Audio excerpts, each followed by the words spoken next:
Well, good evening, everyone, and welcome.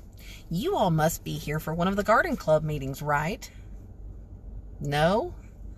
Oh, goodness. Let me check my schedule. Maybe you're here for a choral society meeting or a study club meeting. Now, I promise I am very meticulous about my scheduling, but I just don't seem to recall anything set for exactly this time. Oh, wait, yes, I do. It's right here. The tour.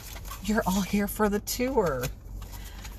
And I see I'm the last spot on your tour, which means they saved the best for last.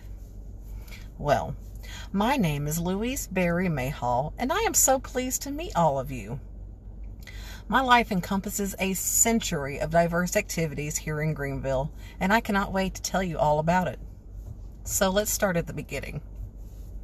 Now, I'm not originally a Mississippi girl. I was born December 11th, 1892 in Williamsport, Pennsylvania. I grew up in Michigan and finished high school in Illinois. I was valedictorian of my class and I won awards in German, English, and something they used to call deportment. My father was transferred to Greenville in 1910 to work with Chicago Mills. In 1918, I was singing in a local production of Vanity Fair that was benefiting the King's Daughter Circle No. 2. And that's where my future husband, Phil Mayhall, spotted me for the very first time, right there on stage. Then World War I came along and Phil was off to Europe, but not before he asked me to marry him. And while Phil was gone, I supported the war effort here at home working with the Red Cross. When he returned, we announced our engagement and we were married at the family home on Main Street, which was known then as the Berry Patch, on November 18th, 1919. Our only child was a daughter, Elizabeth Ann, who arrived the following year. Now, have you ever heard the phrase, bloom where you are planted? Well, I really took that saying to heart. My love of all things green and growing would lead me to become a charter member of the Greenville Garden Club. And this garden club was the first of its kind in the state. I was also a sponsor for the Little Greenville Garden Club, and I achieved an honorary lifetime membership to the Junior Greenville Garden Club, which is an organization I also helped start. Thanks to the efforts of the Greenville Garden Club, the Cypress Preserve at the corner of Highway 82 and Cypress Lane is there for all to enjoy today. Now, garden club meetings alone would keep one busy, but there were several facets to my interest.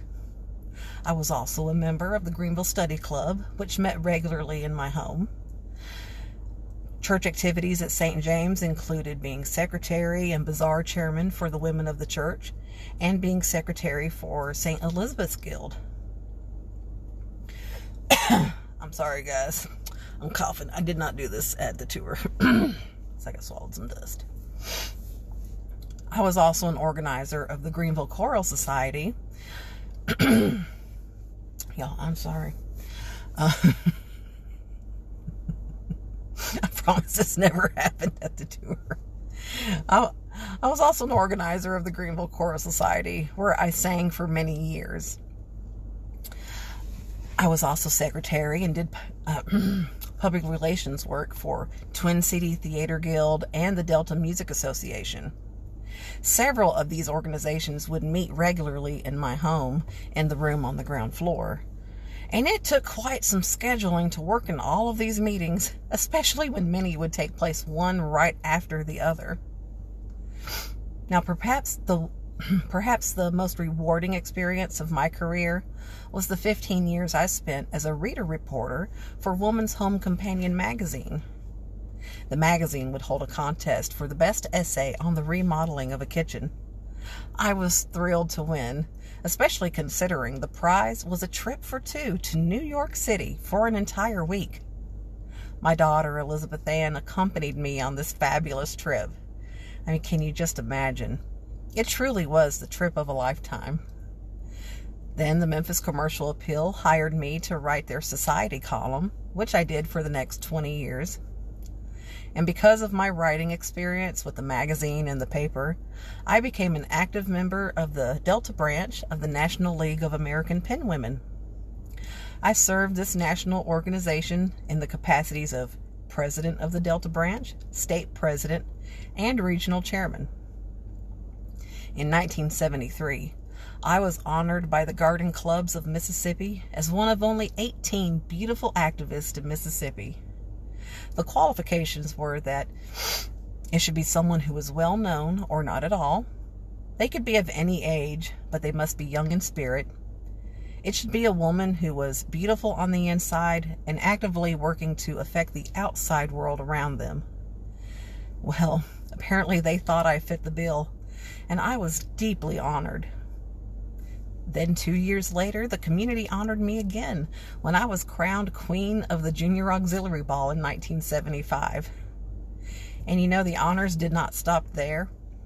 I was also the second recipient of the Jake Stein Award in 1988.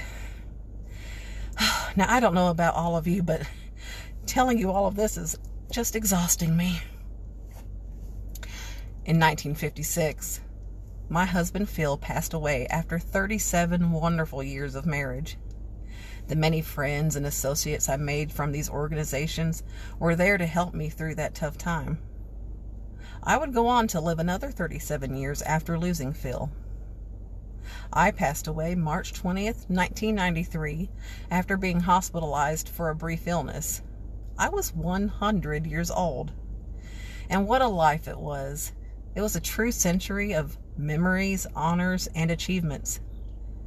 Imagine living in a time before electricity, automobiles, movies, and television to see all of that come to pass.